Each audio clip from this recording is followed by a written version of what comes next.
Clear.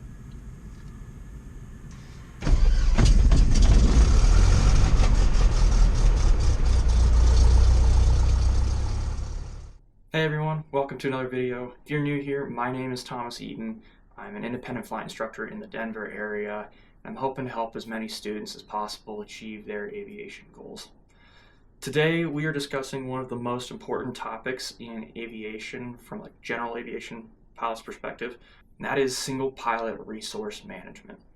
This topic is one of the most important because ultimately it's going to be what differentiates a good pilot and a not so good pilot. So since you clicked on this video, chances are you already at least have a fundamental understanding of single pilot resource management. I do briefly cover some of the fundamentals in this video, but ultimately you can find a lot more information about single pilot resource management described by the FAA in the Pilot's Handbook of Aeronautical Knowledge, Chapter 2. Today's video is focused more on the practical steps that you can take to achieve better single pilot resource management skills in your own flying. So to start, let's first cover what is single pilot resource management. The FAA defines this as the art and science of managing all the resources available to a single pilot to ensure the successful outcome of a flight. So in essence, you are utilizing all resources that are available to you, whether it be onboard the aircraft or outside resources. And single pilot resource management takes place both prior to flight and during all flight operations. Some elements that are included within single pilot resource management is going to be your risk management skills, aeronautical decision making, controlled flight into terrain awareness, automation management, task management, and situational awareness. So those 6 elements all combine to give you single pilot resource management. And of course, in the name single pilot resource management, we are talking about doing all these things by yourself as a single pilot. If you had another pilot on board, instructor, DPE, then we kind of start to work into a gray area of blending single pilot resource management with crew resource management. We're not going to talk about crew resource management in this video. Today we're just talking about how do we do these things as a single pilot. So one of the very first things that you can do as a pilot to increase your SRM is going to be to understand your aircraft. One of the first things you want to understand is going to be the procedures listed inside the Pilot Operating Handbook. You want to be familiar with the normal operating procedures as well as the emergency procedures. So when we're talking about the Pilot Operating Handbook and its procedures, the handbook itself should have 9 sections. Section 3 is going to be your emergency procedures, and Section 4 will be your normal operating procedures. And when we go through the POH, we can see that there are going to be the normal checklist procedures. Additionally, you have your amplified procedures next to that. And those amplified procedures are going to give you a lot more information as to the why behind the checklist. More important than that would be your emergency procedures. So Section 3 of your POH, those emergency procedures a lot of times are going to be time critical actions that you need to take. When I am teaching my students, I have them memorize all engine failure procedures and all fire procedures.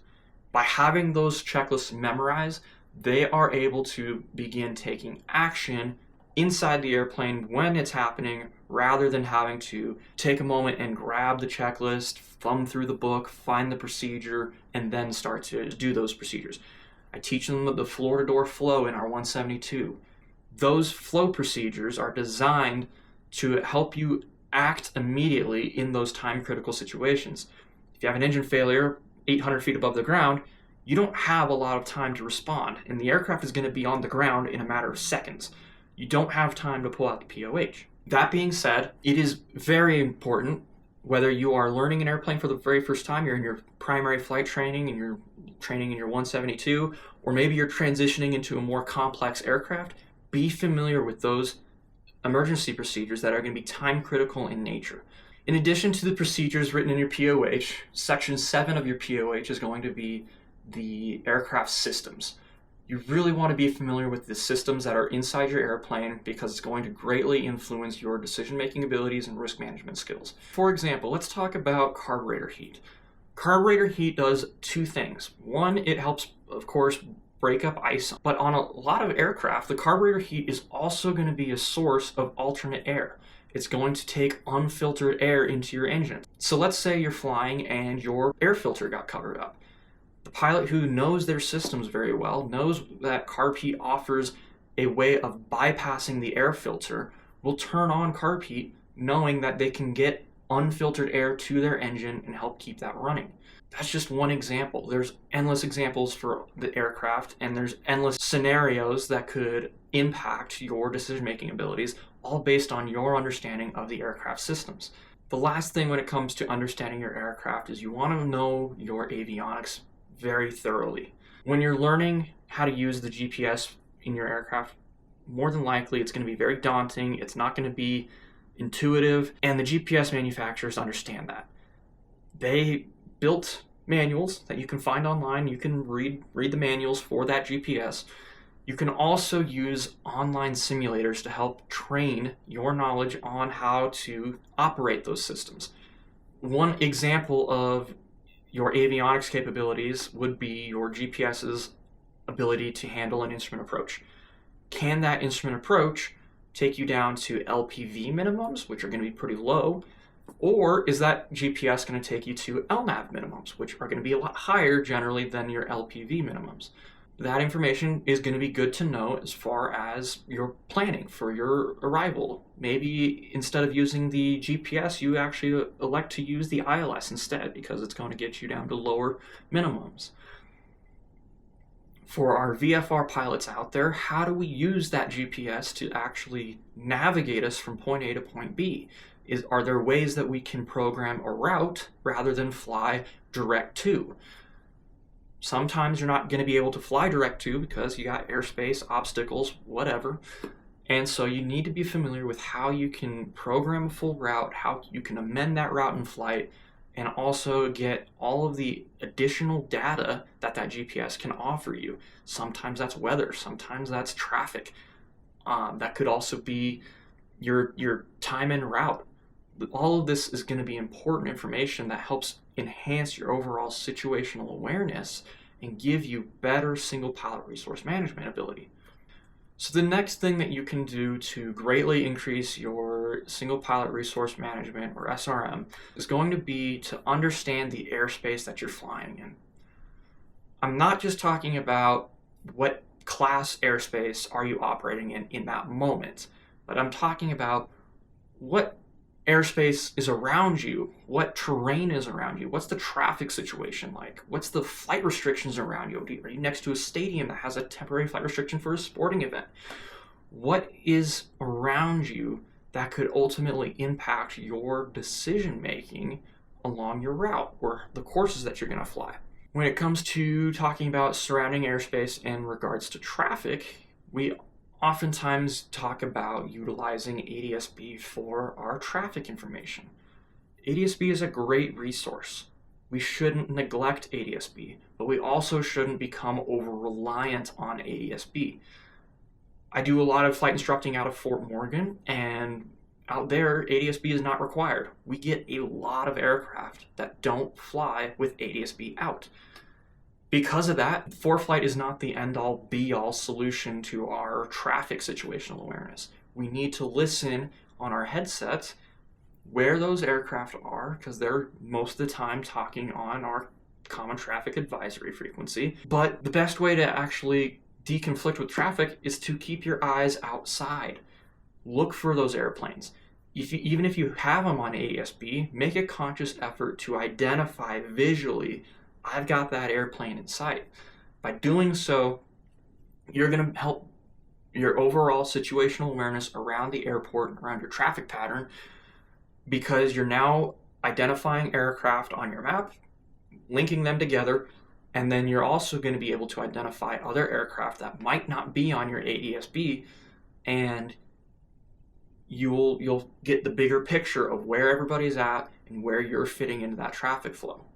If you're flying into a towered airport, air traffic control is doing a lot of the flow control work for you. You're really just following instructions. But what you can do is you can look at your ADS-B, look for the other traffic out there, and listen to air traffic control and build a mental image of what the controller is trying to do, and then you try to figure out where you sit in that controller's plan. Where do you sit in air traffic control's flow into that airport? A lot of times you can actually, by doing that, you can actually help the controller out. You can start slowing the airplane down if you got an idea that he's going to try to send a bunch of departures out before you. Rather than just flying your normal downwind speeds or cruise speeds, slow the airplane up. So that way you're able to still keep a nice tight pattern, and air traffic control might be able to send out 2 or 3 departures before you land. Those are some things that you want to take into consideration when it comes to your airspace. The next thing that we want to do as far as increasing our SRM abilities is to have a plan and stick to it. Any flight you are doing, you should go into that flight with a plan of action. Meaning, if I'm going to go up and go practice some maneuvers by myself, okay, well, what maneuvers am I going to practice? Where am I going to go practice those maneuvers? I'm going to show up to the airplane with a plan, and I'm going to execute that plan. Aviation is a very dynamic environment. There's variables always changing, weather conditions changing, traffic is changing. All those things can amount to the need to alter those plans, and that's okay. As long as the alterations that we're making these plans are not made for silly reasons, they're made for real reasons like weather, traffic, whatever, then that's fine. You're going in with a plan, and you're making changes and alterations to those plans, and you're creating a new plan. That is what we want to do when we're flying. That's what helps you stay ahead of the airplane. Part of the flight planning process is to become familiar with all available information pertaining to that flight. That's going to be found in 14 CFR 91-103. We know that we need to be looking for any and all information that could be necessary for that flight. If I'm just going to go do a local flight to the northeast of Fort Morgan, I might not have any plans of going to Sterling or Akron or any of those nearby airports, but I'm going to check their NOTAMs just in case. If I need to make a diversion because maybe somebody at Fort Morgan ran off the side of the runway, they had to shut the runway down, whatever that might be, I can still make a diversion to another airport, and I'm already familiar with those NOTAMs, and I'm able to maintain flight safety with that extra information. Also, on the topic of having a plan, another thing that you can do to have a plan for a certain phase of flight is going to be briefing that phase of flight. So before we take off, we do a pre-departure briefing. In that briefing, we're going to cover what we're going to initially do. Are we climbing out to go straight out? Are we going to be departing off to in a certain direction? What altitude are we going to? Ultimately, we're getting ahead of the airplane before it even gets off the ground, and we're saying where we're trying to go and how we're going to do it. Additionally, the pre-departure briefing is a great opportunity to brief an abort point. If you have a long runway and you're trying to figure out at what point should I be airborne, and if not, when should I reject my takeoff. Additionally, you can very briefly bring up your emergency procedures. You don't have to go through every single one. Again, there's an endless list of scenarios that could happen, but by going through the motions and already thinking about those procedures, if you were to have an engine failure 400 feet above the ground, you're able to just immediately act, as opposed to have that startle factor of, oh my goodness, is this really happening? Where am I going to go? What am I going to do? Those are all things that the human nature aspect, the fight or flight response, kicks in. Briefing those procedures right before we take off is an opportunity for us to already mentally run through everything before we get airborne and before it actually happens to us. So the next way to increase your SRM is going to be always doing something. And this is especially true when you are flying across country. Maybe you're sitting in cruise and there's not a whole lot of tasks that you have to do. Well, there's always something to do. If you are idly holding an altitude, holding a heading, and not really doing much anything else, chances are you're doing something wrong or just not doing enough. We talk about our workload in aviation being greatest during approach and landing and takeoff and initial climb. Those are the two times that our workload is at its peak. Well, what we can do is during flight, particularly across country, we can check weather along that route. We can check weather at our destination airport and get an idea, are conditions staying as forecasted or are they changing? Are they getting worse? Are they actually improving? What's the overall weather doing at our destination airport? You shouldn't show up to your airport and be surprised that the weather's all of a sudden different than what you planned on. If you're progressively checking your weather along your route and ensuring that you're getting those frequent updates, it should be no surprise when you get to the airport and say, hey, winds are maybe 5 knots faster than we originally planned before we took off. But because I got my updated weather, I saw that was happening 30 minutes ago, 45 minutes ago. Additionally, it also helps with making that diversion process a little easier. For example, let's say you get updated weather for your destination airport 2 hours out before you land, and the airport is IFR, you're a VFR only, private pilot, no instrument rating, and so does it make sense to continue or does it make sense to divert to an alternate? Well, if you're 2 hours out, maybe it makes sense to continue towards the destination. If you've done proper pre-flight planning, then hopefully those weather conditions would have cleared out by then. If not, though, before you get into that IMC situation, divert the airplane to go to another airport that's still VFR and wait out the weather until you need to. The airport you file in your flight plan as an alternate does not have to be the airport you go to. So if you're on your cross-country flight and you notice your destination airport went IFR and then you also notice your alternate airport went IFR, well, you don't have to go to that airport. You can just go to any other airport out there that you think would be necessary to get you on the ground safely. And you can utilize your resources like air traffic control to give you new NOTAM information for those airports that you weren't originally really thinking of going to, but ultimately now you do have to go to. Again, the scenarios here are kind of endless. Always be looking for something to do, whether it be getting updated weather information, maybe running certain checklists slightly earlier than normal. That way you're able to focus more on other tasks when your workload increases. I tell my private pilot students that before they even are on that 45-degree entry to the downwind, the before landing checklist should already be completed. That way, when they're in that 45-degree entry to the downwind, their responsibility is to look for other traffic in that downwind. And then once they are in the traffic pattern, the timing of everything is happening so quickly, they've already done their before landing checklist. They know the airplane is configured properly. That's just one less thing to check off on the to-do list. So find things to do to keep you ahead of the airplane. Brief your arrivals, brief your approaches. Even if you're VFR, you should always brief your arrival into an airport. What runway am I going to land on? What exit am I planning to take off of the runway? Where am I going to park the airplane? What FBO? And how would I most likely get there from air traffic control's instructions? Or how would I get there myself if I'm at a non-tower airport? What taxiways might be closed? What runways are closed? Those are all things that you should be familiar with and be briefing before you arrive to any airport, let alone an unfamiliar airport as well. So the last thing you can do to increase your situational awareness is going to be applying professional pilot techniques and standard operating procedures to your recreational flights. Yes, I understand that flying a 172 is not the same as flying a 737. However, we can implement certain techniques that the professionals use into our flying and help increase our single pilot resource management as well as our safety.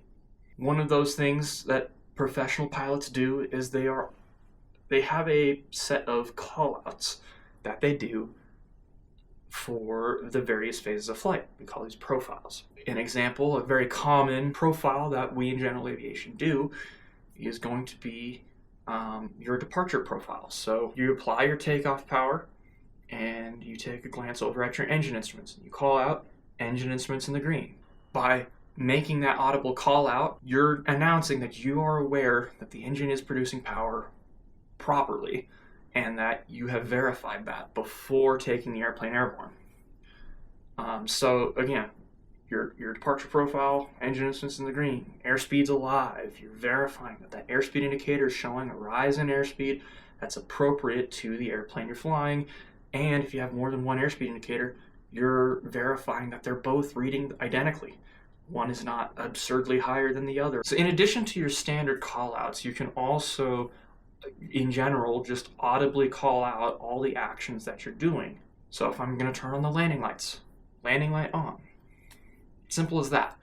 By doing that, you're doing two things. One, you're informing all the other crew members that are on board the airplane with you what you're doing so that everybody's on the same page. And the other thing you're doing is by vocalizing it, not only have you thought about the action in your head, you've also now taken the time to physically say the words and made the movements with your mouth, and you've also heard yourself speak it. So by doing those things, it is like a 3-step verification process to make sure what you did was proper. We're human. You're human, I'm human. We all make mistakes. And so by vocalizing everything that we're doing, it is just one more way of catching a mistake that we might be making. And that is especially important when you are a single pilot.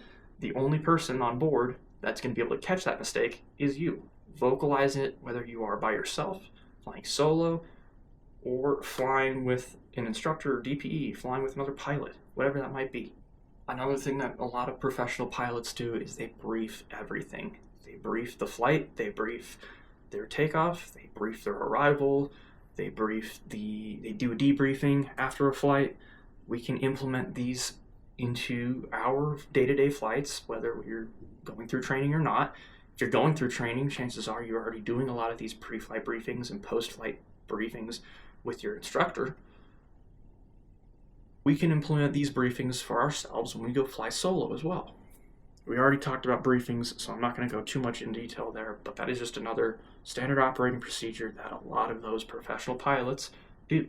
So that is just a couple things that you can do to greatly increase your SRM skills and overall improve the safety of your flight and improve your piloting abilities. If you have any questions, please leave them in the comments below, or you can also email me at emissaryair@gmail.com. Again, my goal is to help as many pilots as possible, so if you found value in this video, please share it with somebody who you think might also get some value from it. If you are interested in having a ground lesson with me online, you can head over to emissaryair.com and you can schedule a ground lesson with me. And with all that, thank you guys so much for watching. We'll see you on the next one. Clear!